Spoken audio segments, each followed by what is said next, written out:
नमस्कारम। आदित्य जीवन में आपका स्वागत है। आज बुद्ध पूर्णिमा है और हम आज उसी पे बात करने वाले हैं। पूर्णिमा का हमारे जीवन में बहुत ही ख़ास महत्व है। हमारे कल्चर में पूर्णिमा और अमावस्या को एकदम अलग तरीके से देखा जाता है।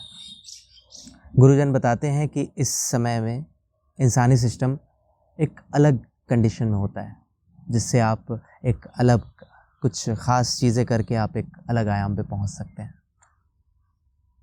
आज बुद्ध पूर्णिमा है तो हम बुद्ध पूर्णिमा की बात करेंगे। बुद्ध पूर्णिमा यानी बुद्ध से जुड़ी कुछ कहानियां हैं। गौतम बुद्ध जो कि एक राजकुमार है, जिन्होंने अपने जीवन में कभी कोई तकलीफ़ नहीं देखा, कभी वो कष्ट में नहीं रहे। इसका कारण ये हुआ कि उनके जो पिता थे, उन्हें एक बार जब गौतम छोटे थे तो किसी ज्योतिषाचार्य ने उन्हें भविष्यवाणी की कि वो या फिर बहुत बड़े सम्राट बनेंगे या फिर बहुत बड़े ऋषि मुनि। हर जो भी राजा होते हैं उनका एक अपना दायित्व होता है। वो सोचते हैं कि हमारे कुल को हमारा पुत्र आगे बढ़ाए। इस कारण से उन्हें डर था कि कहीं गौतम दूसरे मार्ग पर ना चले जाए, तो उन्होंने ख़ास तरीके से गौतम बुद्ध को रखा। उन्होंने कभी तकलीफ़ नहीं देखा था, उन्होंने कभी दुख नहीं देखा था। उन्हें एक अलग दुनिया में रखा गया। उनकी शादी हुई, समय इसी तरीके से बीत रहा था। गौतम बुद्ध को एक पुत्र भी हुआ। एक बार उन्होंने अपने राज्य में बाहर जाने की इच्छा जताई। उन्हें समाज को देखना था, दुनिया देखने की इच्छा हुई।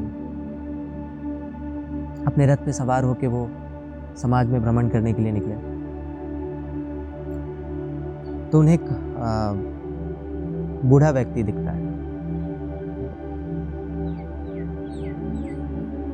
उन्होंने सारथी से पूछा कि ये कौन है, क्योंकि उन्होंने कभी बूढ़े व्यक्ति को नहीं देखा।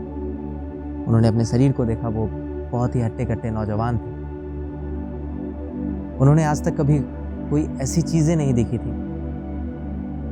तो सारथी ने बताया ये एक वृद्ध इंसान है और हर किसी को एक दिन बूढ़ा हो जाना है। हर कोई एक दिन बूढ़ा हो जाता है।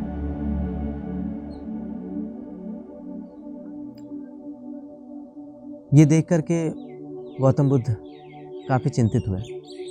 कुछ दूर आगे जाने के बाद गौतम बुद्ध ने एक बीमार व्यक्ति को देखा। उन्होंने उससे पूछा कि इन्हें क्या हुआ है।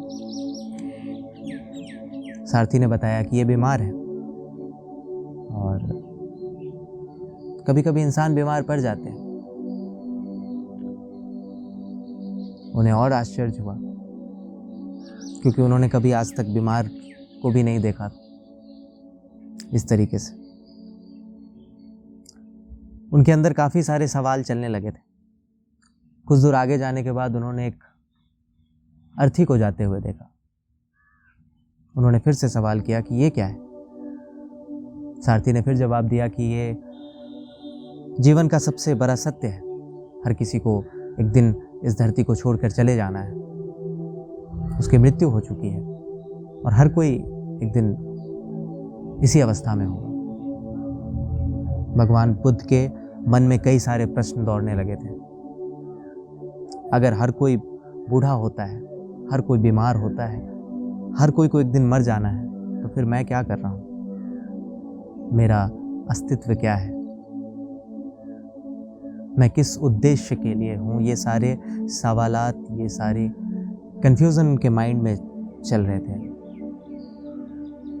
वो पहला समय था जब उन्होंने अलग तरीके से दुनिया को देखा था। आज से पहले उन्होंने कभी ये सारी चीज़ें नहीं देखी थी। वो वापस घर की ओर गए। उनके मन में हुआ कि नहीं, अब मुझे इन चीज़ों को जानना है। वो घर छोड़ के बाहर निकलना चाह रहे थे। उनकी नज़र अपने बच्चे पे पड़ी, जो शायद उस वक्त 1.5 साल के थे, उनके पुत्र पे। कुछ समय तो बच्चे के मोह ने उन्हें रोक लिया, मगर जब अंदर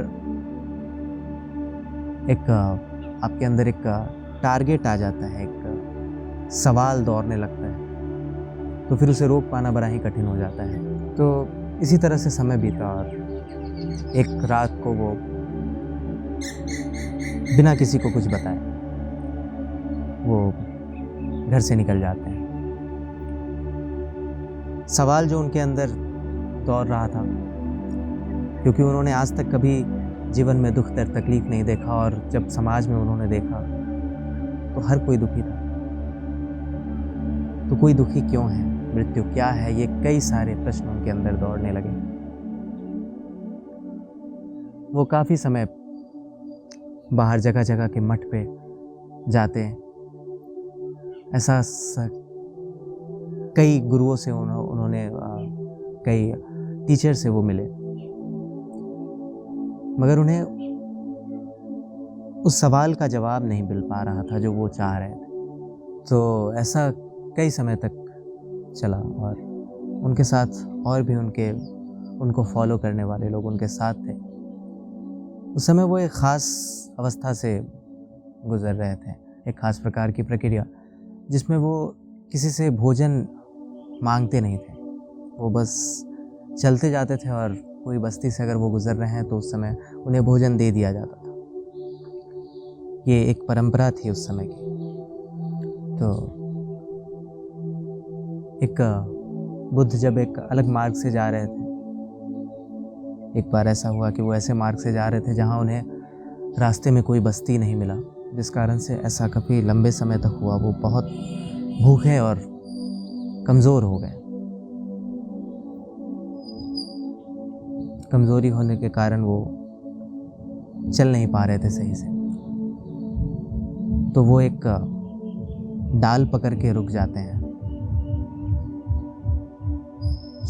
कहा जाता है कि एक नदी थी जहाँ पे वो रुकते हैं और काफ़ी समय तक वहाँ उसी तरीके से वो ठहर जाते हैं, क्योंकि शरीर कमज़ोर हो चुका था। फिर वो वहीं एक वृक्ष के नीचे बैठते हैं जो काफ़ी प्रचलित है बौद्ध ज्ञान में। उस वृक्ष के नीचे बैठते हैं और ध्यान में जाते हैं और उन्हें आत्मज्ञान की और उन्हें उसी जगह आत्मज्ञान होता है। कहा जाता है कि ये इसी पूर्णिमा का दिन था जिस दिन उन्हें आत्मज्ञान हुआ था। मज़ेदार बात ये हुई कि जब उन्होंने आंखें खोला तो वो बहुत खुश थे। उनके चेहरे पर एक अलग प्रकार की चमक थी, और जब उनके फॉलोवर्स ने जो उनके साथ चल रहे थे उन्होंने पूछा कि आपको कुछ पता चला है तो आप हमें बताएं, आखिर क्यों आप इतने खुश हैं। तो मुस्कुराते हुए उन्होंने कहा कि हाँ चलो अब कुछ भोजन करते हैं। सभी काफ़ी कंफ्यूज हो गए थे ये स्टेटमेंट सुनने के बाद उनका, क्योंकि वो सभी मेहनत करके इतने दिन से भूखे थे और अचानक बुद्ध आँख खोले और उन्होंने कहा कि चलो अब भोजन करते हैं। ये वो दिन था जिस दिन आत्मज्ञान उन्हें प्राप्त हुआ। और एक अजीब सी घटना ये हुई कि उनके साथ जितने भी लोग थे उन्हें छोड़ करके उसी दिन वहाँ से चले गए, क्योंकि उन्हें लगा कि अब इनके साथ रहना बेवकूफ़ी है। हमने इतने समय इनके साथ व्यतीत किया और ये आज इन्होंने अपनी आंखें खोली और ये कहते हैं कि अब चलो भोजन करें। तो आत्मज्ञान ऐसे ही होता है, इसे समझना एक अपने आप में एक अलग चीज़ है। खैर, ये कहानी थी गौतम बुद्ध की, और तभी से हम बुद्ध पूर्णिमा, इसी दिन को बुद्ध पूर्णिमा के नाम से जानते हैं।